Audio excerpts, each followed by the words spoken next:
Hello and welcome to Surveyor Says, the podcast from the National Society of Professional Surveyors. Each week, we bring you fascinating guests that are involved in the profession of surveying.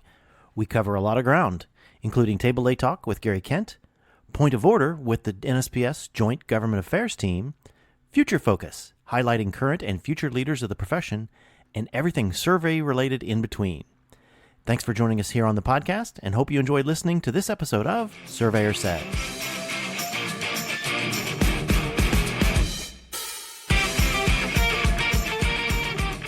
Thanks for joining us here on Surveyor Says, the NSPS Podcast. I am your host, Tim Burch. This week's episode is a little bit out of the ordinary. We sit down with a filmmaker, a gentleman by the name of Tom Garber. He is a filmmaker from Long Island, New York. He owns and operates the Third Wave Film Studios there, and he is in the process of developing a documentary on the aptly named Creating the Erie Canal. This documentary, it goes well into the history of the whole concept of placing a canal for interstate travel from the Great Lakes to the East Coast.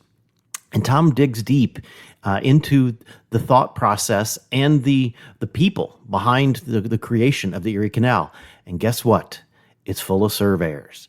So sit back and listen to this great conversation with Mr. Tom Garber, thirdwavefilms.com, on the creation of the Erie Canal here on Surveyor Says, the NSPS Podcast.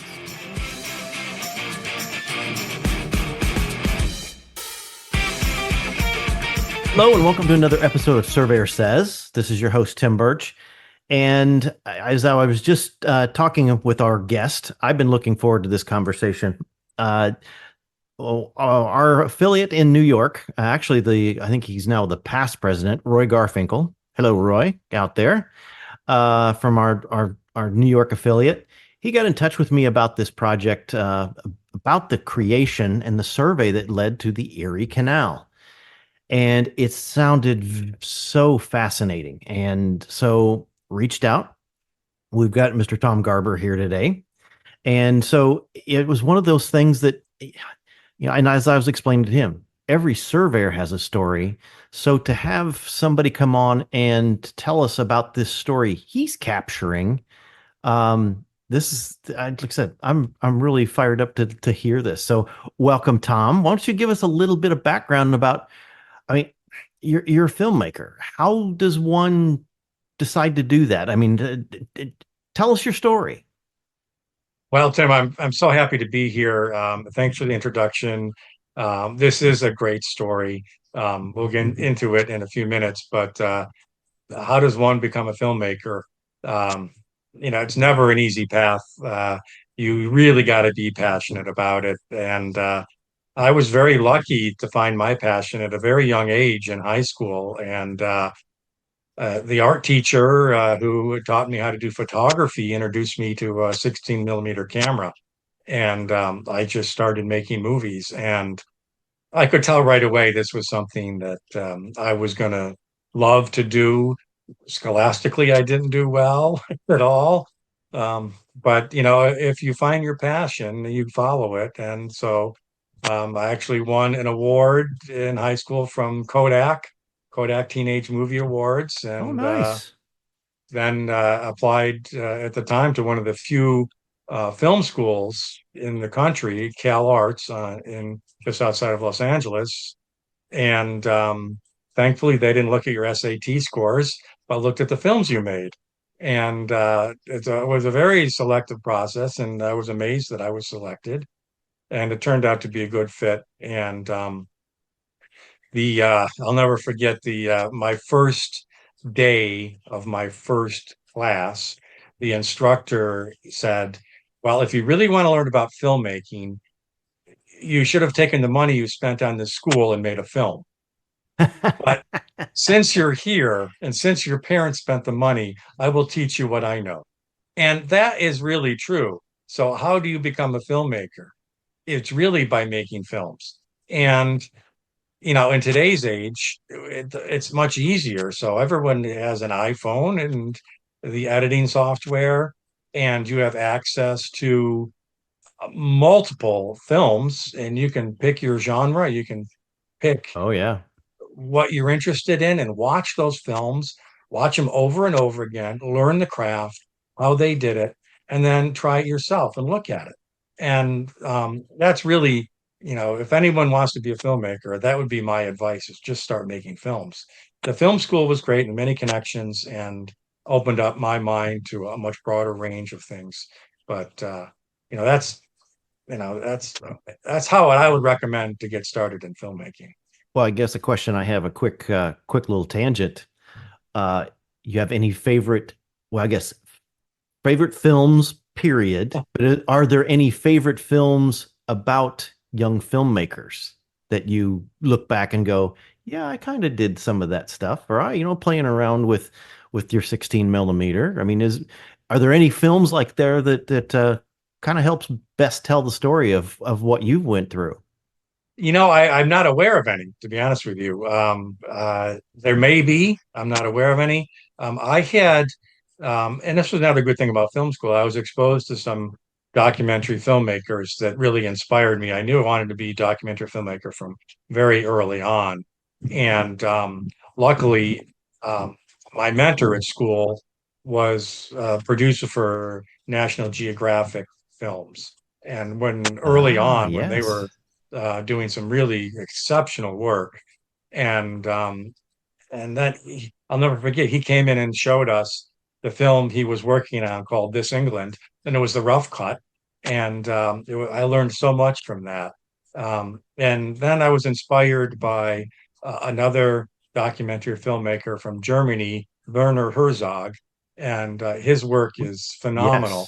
Yes. Yes. And I really, and he's done some narrative pieces as well. But and I still do. There was a couple of his films that just stuck out in my mind, and I also learned about um, what he went through to make those films. And filmmaking back then was incredibly expensive. Film was expensive. The cameras were expensive. The processing, the editing, the whole the whole thing was incredibly expensive. And so to do it, you know, you could never really make money at it. But Herzog was going out there and like stealing the film and shooting it and trying to figure it out later.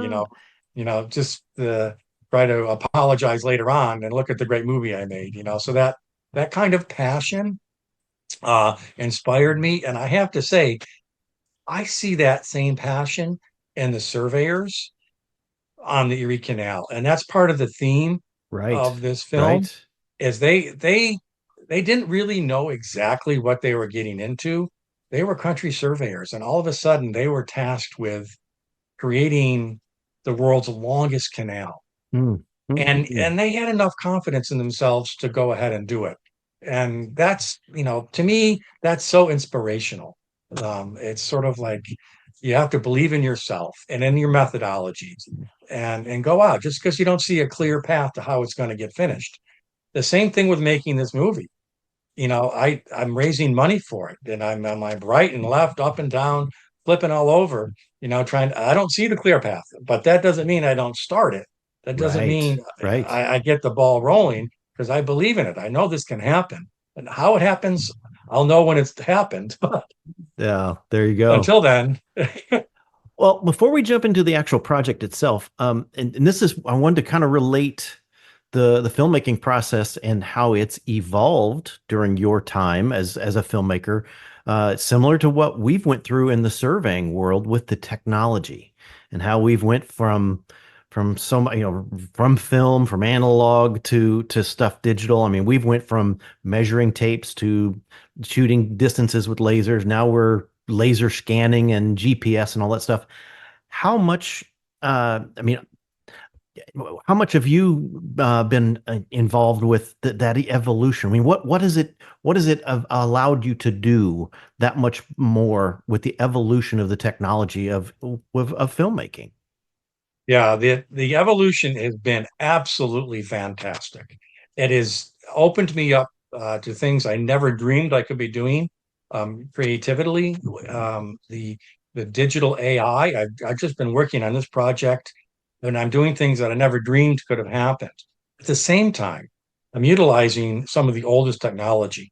So when I started, the videotape really didn't even exist then. This Right. was all Right. 16 millimeter, and this is what they taught us in film school.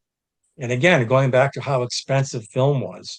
So, and that was a method that helps me today. So before you turn that camera on, you practiced the shot, you rehearsed everything, you had it all figured out ahead of time. Because when you roll that camera, that's money rolling through. And so I learned that, don't just run the camera and get what you get and figure it out later. Plan it ahead of time, write a script, try to figure the whole thing out.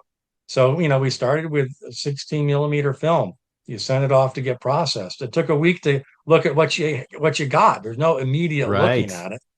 And then you're in the editing room and you have a copy of the original film and you're literally cutting it and cementing shots together. And you've got hooks and bins and racks of all the different shots labeled, and you're like piecing it together.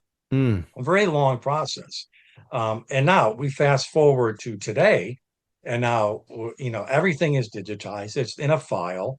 It's much higher resolution. It's on my computer, and I can go through evolutions of edits much quicker, much quicker. So I've embraced the technology. It's done nothing but help me as a filmmaker. But I do say that what I learned back then, it still applies today. And I still use 16 millimeter black and white film.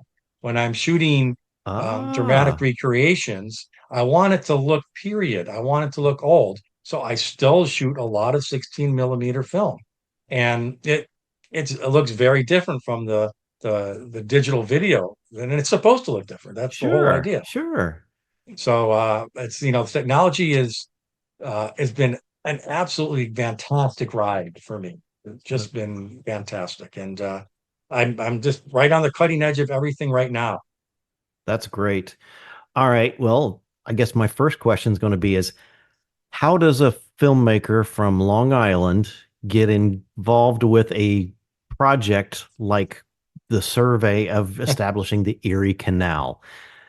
This is what I got. I'm really fascinated to hear. How did you get connected with this project? Well, I was born and raised in Syracuse, New York, which Okay, was a there you go. city that was born of the Erie Canal, and I was raised in a town named after one of the surveyors of the Erie Canal, James Geddes. I didn't know any of this until 2 years ago. So I learned about the project. I was reading a magazine. I have a boat, and I have Boat US as my sort of safety net if I have a problem. And they send out a magazine every few months. And in the magazine was an article about the upcoming 200th anniversary of the Erie Canal. And as a filmmaker, I know it's important. These anniversaries are a great way to start a project and have it get seen. Oh, So I go, well, yes. here we go. I do maritime films. I know about the Erie Canal. Let me look into this. And so I did a little bit of research, and I go, this is a great story, absolutely fantastic. And it turns out one of the people that was quoted in the article was a childhood friend of mine from upstate New York. And so I reached out to him and spoke with him, and the whole thing kind of snowballed from there. Wow. Wow. Um, well, and I guess the you've kind of touched on it, but I want to maybe go into it a little bit deeper. 200th anniversary. So I guess we do celebrate significant anniversaries in this country. I guess why is this film important about the how this was constructed? I mean, it's a okay, it's a canal. It's a long canal. It's a big canal, but uh, why is it so historically in your mind is so historically significant that this film really needed to be made?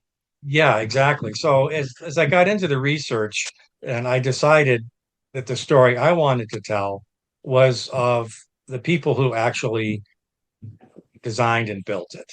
Wow. Yes. And it was because I saw in them this sort of pioneer ethos of can-do attitude. Even though we don't know how we're going to do it, we believe that we can do it. And, that I think is a message that is universal and also really important today. And that, especially for young people going into projects that they may not feel comfortable with, Right. maybe out of their comfort zone. Can I do this? And maybe when they learn about these early surveyors turned engineers of the Erie Canal and saw what they did, that would give future generations confidence to take on similar types of tasks. Because the canal that they were designing and finding the route for, it's really hard to draw a comparison of what that would be like today, but it's almost like Elon Musk going to Mars because it was Sure. so much bigger. They were designing a canal that was more than twice the length of any other canal built anywhere in the world. And they had tried to hire engineers from Europe who had built canals. No one would do it. Nobody do it. No one would come and do it. And so they went to these upstate New York country surveyors and said, "Can you guys do it?" And they said, "Yes, we can. Yes, we can do this." And they did it, and it exceeded everybody's expectations. So that is such a great message to get out, to have people realize that in the past there's been enormous successes by people who didn't really see the clear path to how it was going to be achieved, but believed enough in themselves and their methodology, allowing themselves to fail, fixing the fixes, and go forward. I guess the next question is going to be is, and once you decided this was something you wanted to tackle, um, it sounds like you had to do a quite a bit amount of research to kind of dig behind it to see really. I mean, so I'm assuming you're the one that's pretty much come up with the script and how this thing's going to start to finish and all this stuff. So there's a lot of work behind the scenes to figure out how you're gonna route this thing. Yeah, there is, and to me, that's one of the great joys. I mean, I'm in a position where the project storyline is completely my own. So when I decided I was going to do something about the Erie Canal, the Erie Canal is pretty well celebrated. There's many documentaries and books, and I didn't have a clear idea of what my story was going to be. So I just started buying all the books I could, and I love to read and I love history. So just started reading and reading and reading, and it became apparent that no one had done anything on the original builders of the canal. That Really? it Okay. was all really about like the politics or the impact that happened afterwards, how New York City became this great world-class port, and how immigrants used the canal, and how politics had changed, and culture and religion all used the canal.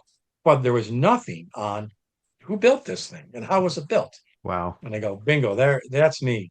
And the other aspect of it was that my father was an electrical engineer for General Hmm. Electric in Syracuse. All right. And, I really respected him for what he did.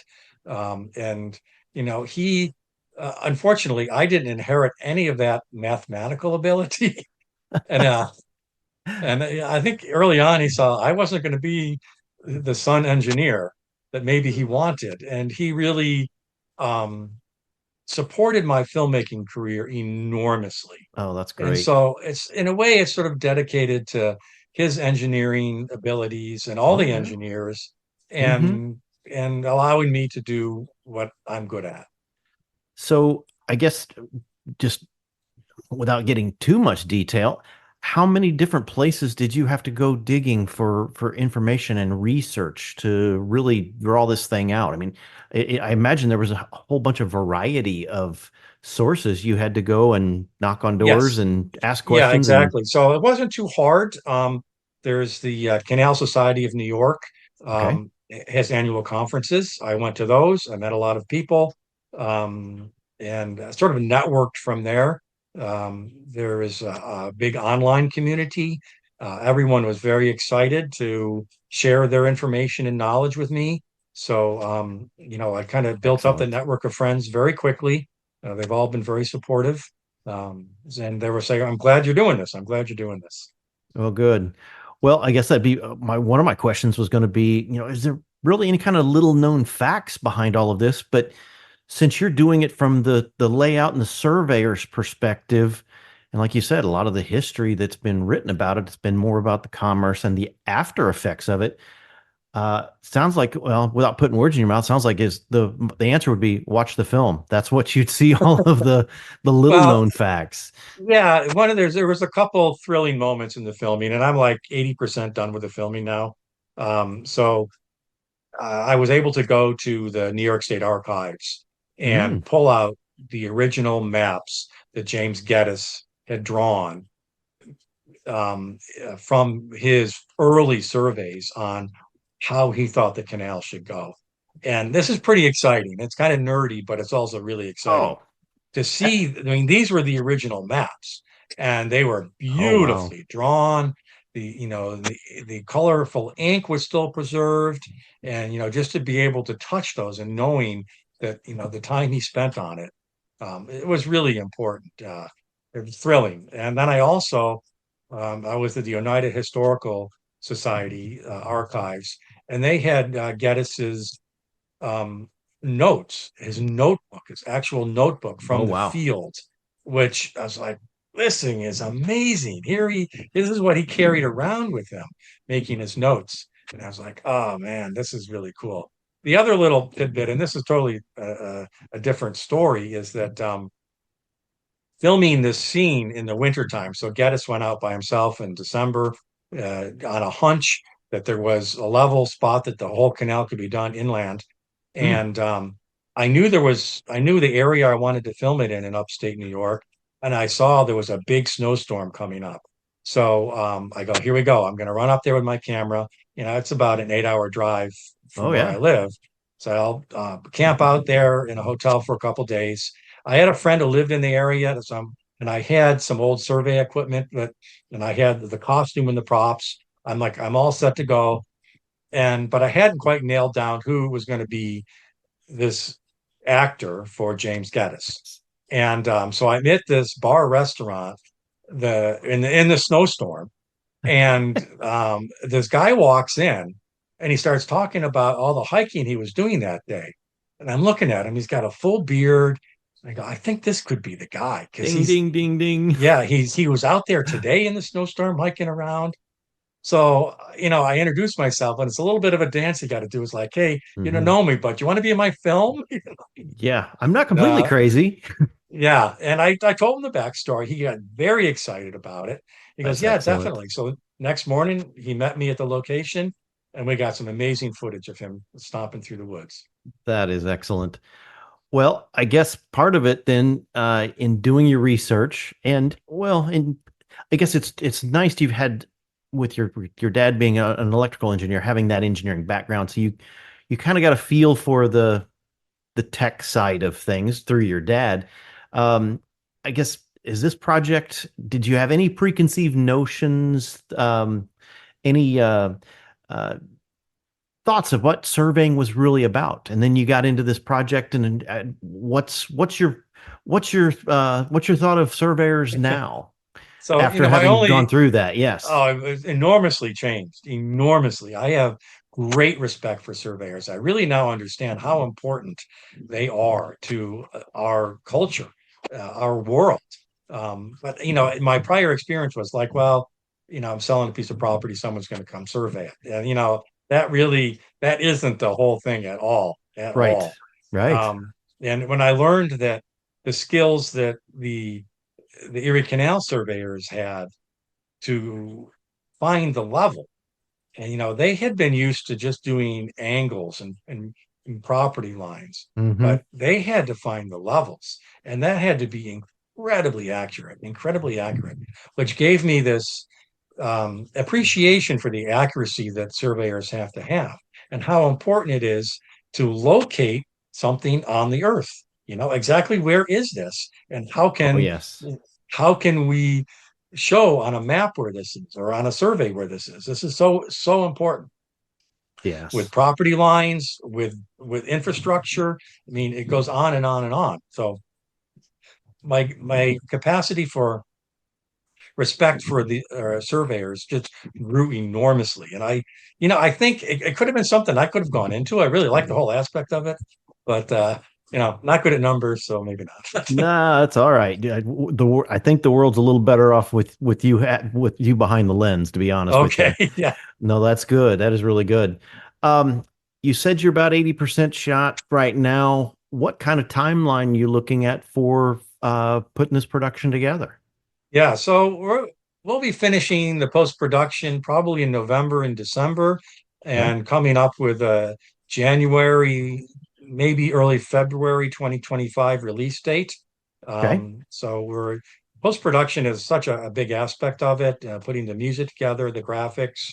And one of the things I'm doing on this film, which is part of this new technology, is using a special program that takes portraits of some of the key figures involved in the film.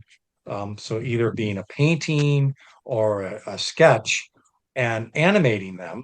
So they're actually speaking to the audience in the words that that person had written down. So it brings to this whole nother level of intimacy and personality of these people that comes through. So it's kind of a long process doing that, but it's so well worth it. And I think I'm one of the few that is actually utilizing this new technology for Wow. historic documentaries and trying to draw in a broad audience and a young audience. It's not just static imagery. It's not nothing against Ken Burns, but it's going Yes. beyond this kind of stuff he's been doing.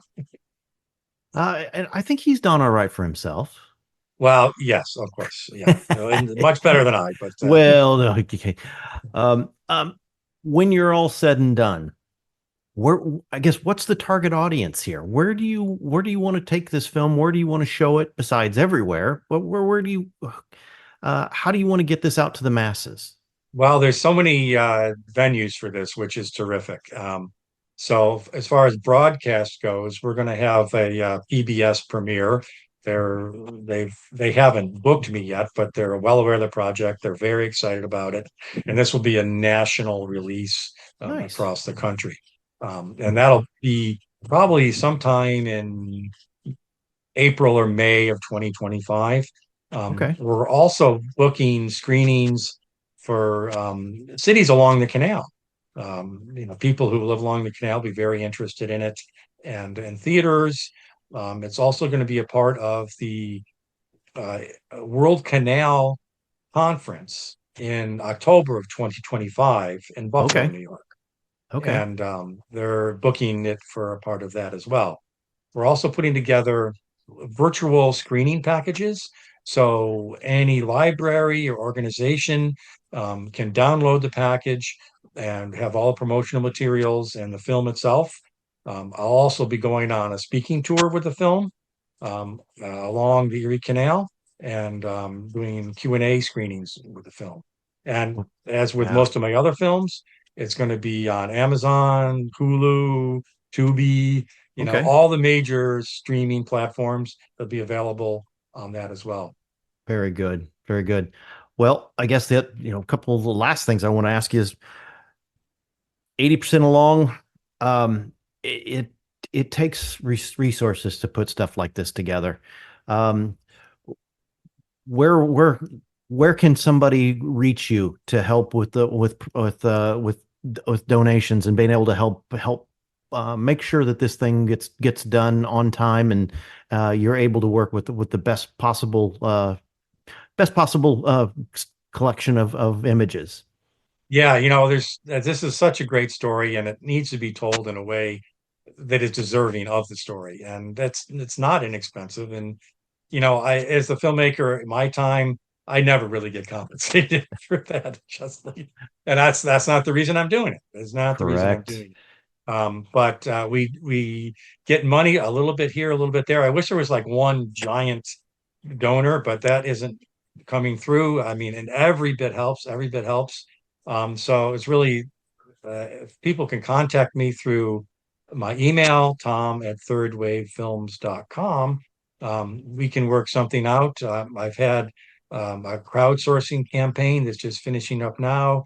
But to be honest with you, I like contacting with interacting with people, and finding out what their interest is in.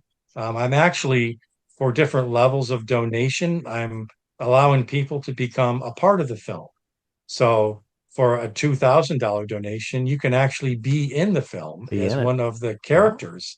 And for $1,000, your voice can be in the film. So there's different, and there's so many people so excited about the project about, well, what can I do to bring them into it, have them be a part of it? Oh, So that's this is one excellent. of the ways we're doing that. That is excellent. Um, what's I know you're trying to wrap up this one. You have anything kind of working behind, working on that you're thinking about after this one's put to bed? Oh, without, of course, without, I mean, of course, yeah, but without a doubt. So I always have to be like two steps ahead. But the a corollary project to this film, which I found out about while I was doing my research, that I'm making another film about, is the building of a replica canal boat called the Seneca Chief, which was the first boat to transit all the way from Buffalo to New York City.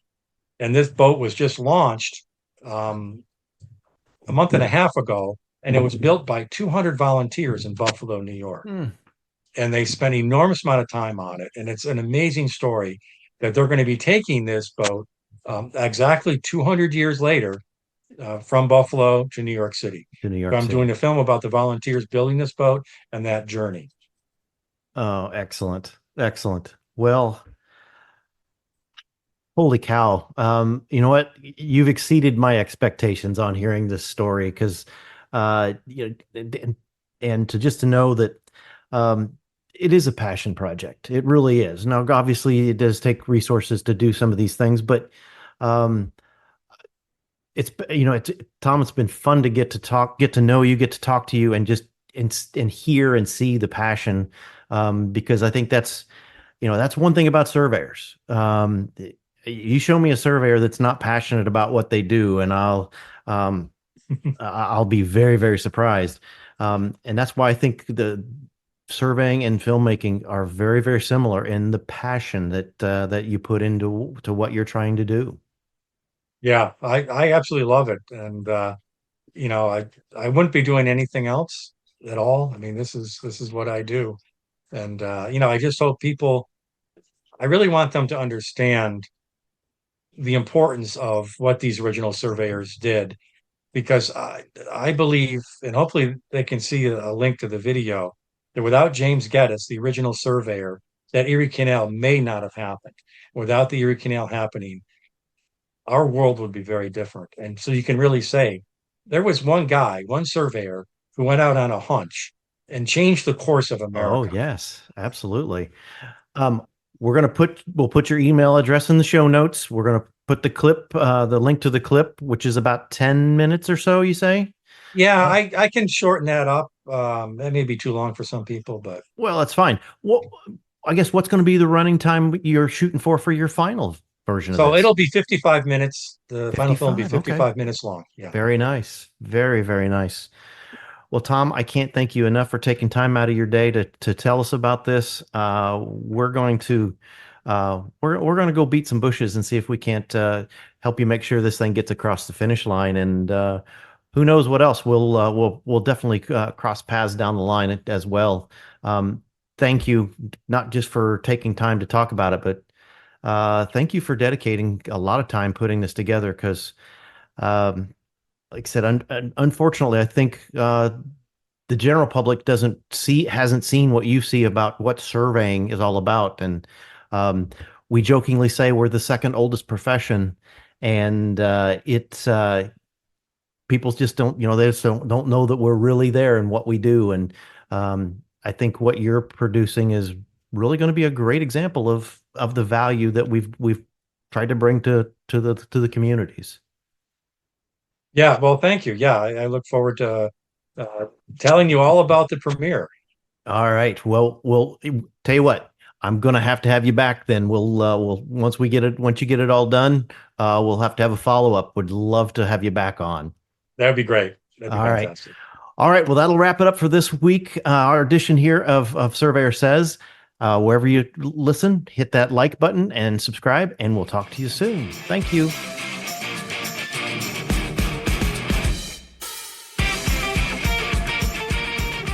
You've been listening to the Surveyor Says podcast, brought to you by the National Society of Professional Surveyors. If you have any questions about today's episode or any other topic, please email us at info@nsps.us.com, and we are here to help. Visit our website, nsps.us.com, to learn more about our association, the programs we administer and support, our sustaining members, and information about future episodes of Surveyor Says. Subscribe to the podcast on iTunes, Apple Podcasts, Google Play, iHeartRadio, Spotify, as well as our podcast host, Podbean. And remember, it's a great day to be a surveyor.